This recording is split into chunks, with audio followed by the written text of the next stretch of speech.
Sometimes people might ask me like, you know, what are you all about, or, you know, what do you like to do? And it's like, if you just listen to the songs, I mean, they're kind of pretty open and honest descriptions of who I am.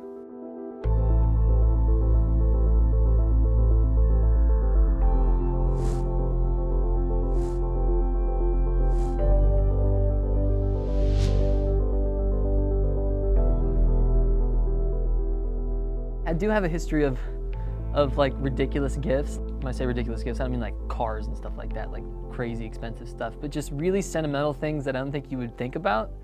There was one in particular where a girl that I was dating made a comment about this one fountain, barely said anything about it. It was like a small little, you know, indoor fountain. And I remembered it like, you know, 6 months later and bought it, and she was definitely not expecting that.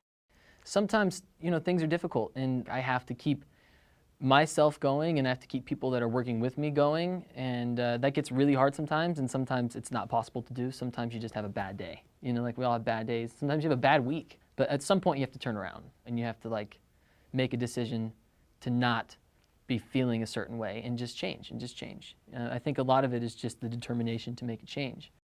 I wasn't born to be someone to be looked up to. I just happened to follow a path that led me to where I am now. So if I'm not optimistic, then that has an effect on other people, and arguably hundreds or thousands of people, even a small part of their day. I think people need role models to look up to, and you certainly don't need a negative and tired and upset role model all the time, at least not publicly. That's for when you're at home.